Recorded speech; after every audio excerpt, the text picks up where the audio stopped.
Saya adalah Putu Eka Andayani, singkat lagi Pak. Putu Eka Andayani dari Pusat Kebijakan dan Manajemen Kesehatan Fakultas Kedokteran UGM. Di sini kami melakukan studi kasus terhadap rumah sakit di DIY mengenai bagaimana dampak perubahan tata kelola. Jadi sebenarnya yang kita lihat ini sebenarnya dampak perubahan rumah sakit itu menjadi BLUD terhadap kinerjanya. Seperti itu. Nanti kita akan lihat lebih lanjut. Jadi di sini saya akan memaparkan mengenai bagaimana gambaran umumnya sekilas mengenai DIY, lalu tata kelola dan kinerja di 3 rumah sakit yang kami teliti dan bagaimana kesimpulan. Jadi di masa lalu rumah sakit daerah itu dikelola dengan cara yang birokratis, sama birokratisnya dengan dinas kesehatan.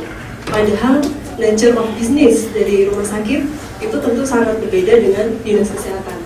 Nah, inilah yang kemudian memicu banyaknya komplain terhadap output dari layanan di rumah sakit yang menurut kita waktu pada saat itu masih sangat buruk ya, seperti tidak bedanya seperti kinerja birokratis pada umumnya yang sangat berbeda dengan rumah sakit swasta. Kemudian rumah sakit juga sampai dengan sekarang masih menghadapi tantangan berupa rumah sakit harus selalu memenuhi kebutuhan yang dinamis dari penggunanya. Kemudian juga di sisi lain berhadapan bersaing dengan rumah sakit yang lebih advance, rumah sakit swasta maupun rumah sakit asing.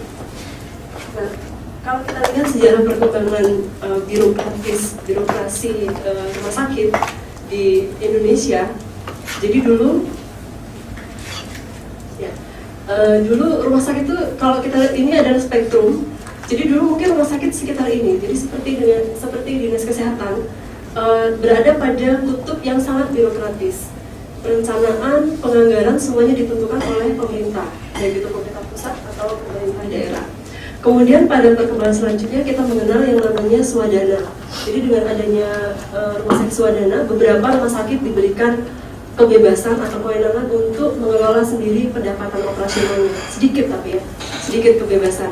Nah, pada saat itu dengan adanya status swadana, rumah sakit tersebut menunjukkan kemampuan yang lebih baik dalam memenuhi kebutuhan penggunanya, dan mereka juga menunjukkan sedikit inovasi, bisa berinovasi karena mereka sudah mulai boleh mengelola uangnya masing-masing. Nah, beda dengan rumah sakit yang non swadana yang masih harus mengikuti ritme atau siklus perencanaan dan siklus birokrasi pemerintah. Tapi waktu itu dengan swadana memang fleksibilitas yang dimiliki itu sangat terbatas. Dan di antara keterbatasan itu mereka sudah mulai menunjukkan perbaikan untuk pelayanan. Kemudian berkembang lagi, rumah sakit pusat itu sempat menjadi perjan.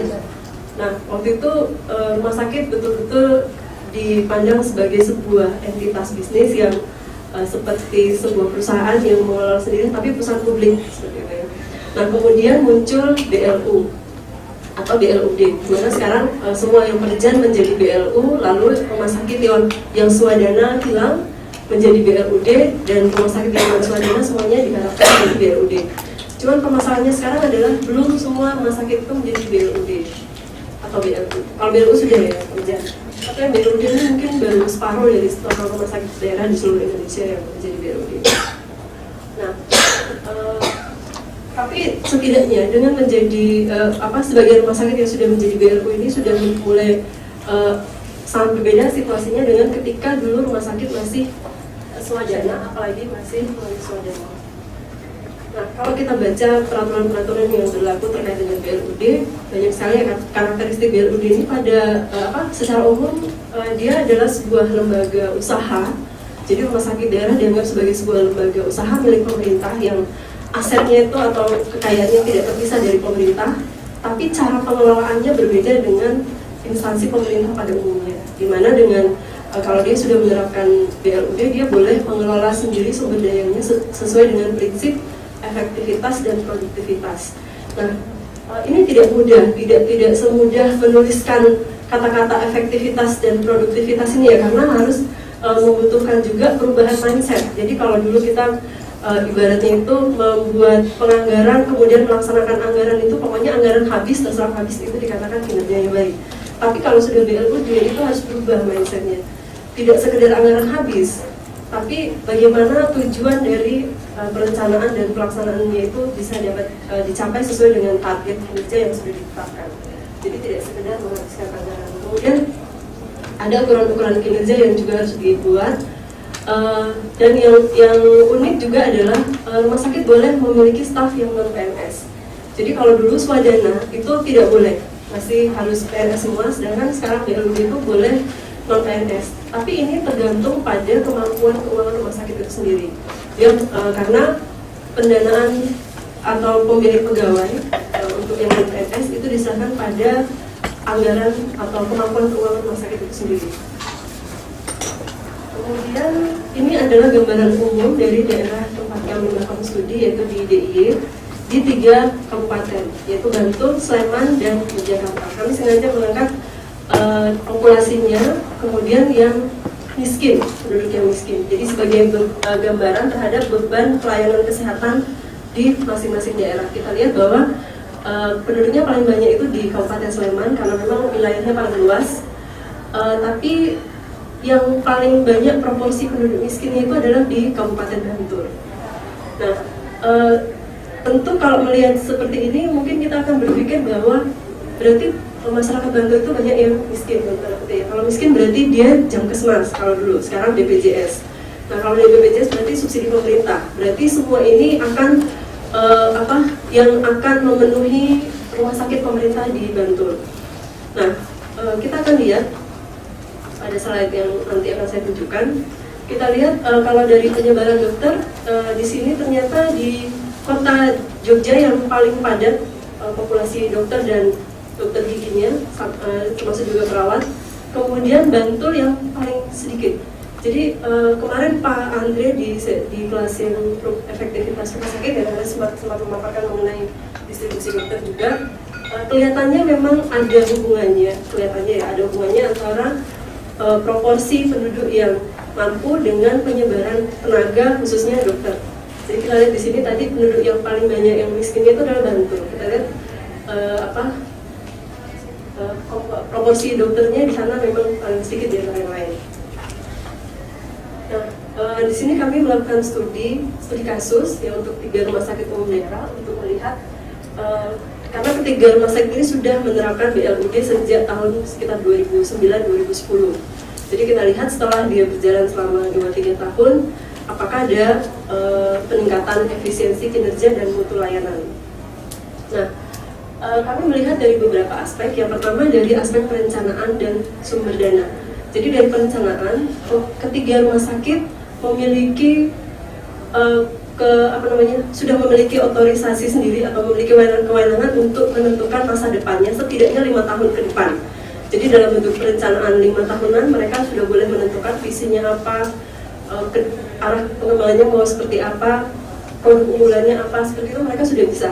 Walaupun masih memang harus terintegrasi dengan perencanaan di level pemerintah daerah. Kemudian dari sisi pendanaan, sumber dana, yang menarik adalah semua rumah sakit tetap memperoleh subsidi dari pemerintah daerah dalam bentuk subsidi untuk gaji PNS dan sebagian investasi. Nah, sejak dulu memang pemerintah daerah maupun pusat itu tidak pernah bisa memenuhi 100% kebutuhan investasi di rumah sakit daerah.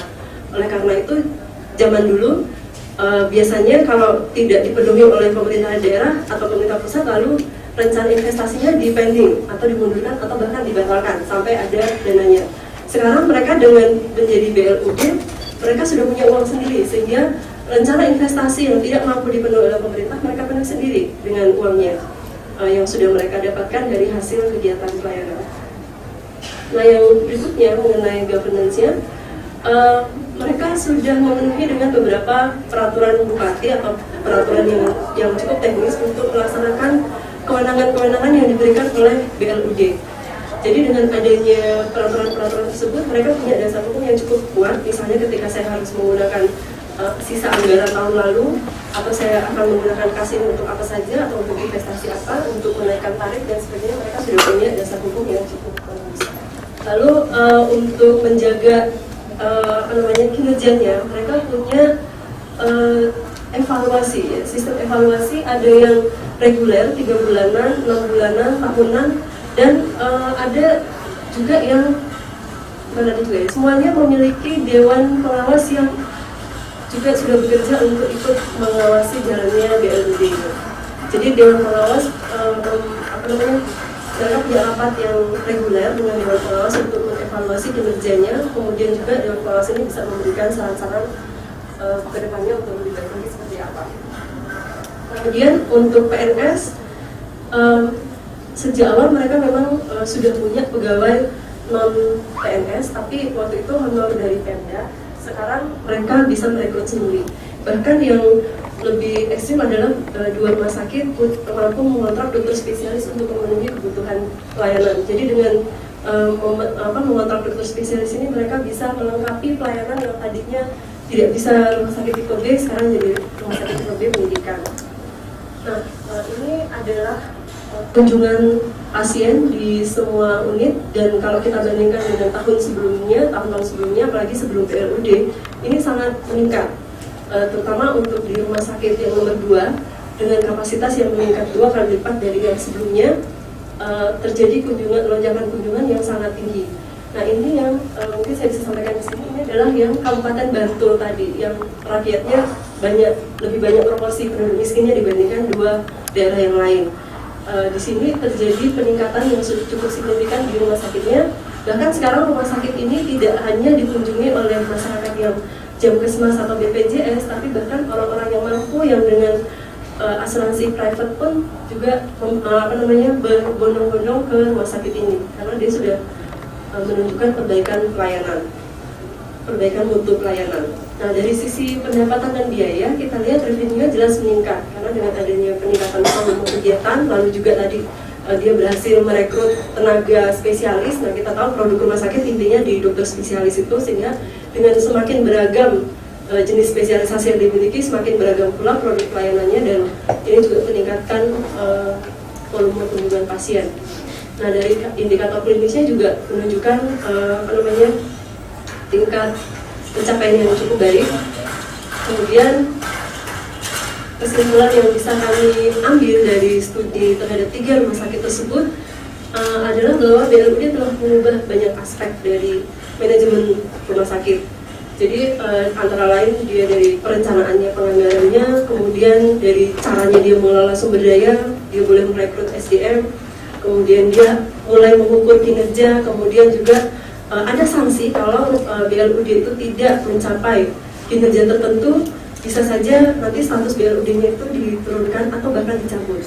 Nah, ini yang mereka jaga sehingga tidak terjadi hal seperti itu.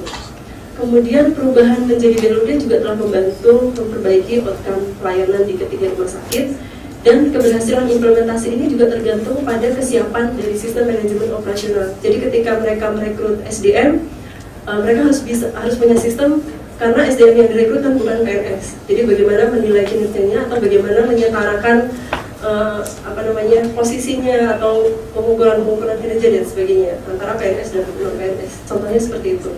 Kemudian juga ke depannya rumah sakit masih punya tantangan, yaitu masih membutuhkan subsidi dari pemerintah karena proporsi pasien tidak mampu yang dilayani itu cukup besar. Kemudian yang menurut kami paling krusial adalah rumah sakit masih sering jadi alat politik bagi Pemda. Jadi khawatirnya kalau terjadi perubahan kepala daerah, nanti akan berubah lagi kebijakan dan rumah sakitnya tidak seperti sekarang lagi jalannya BLUD.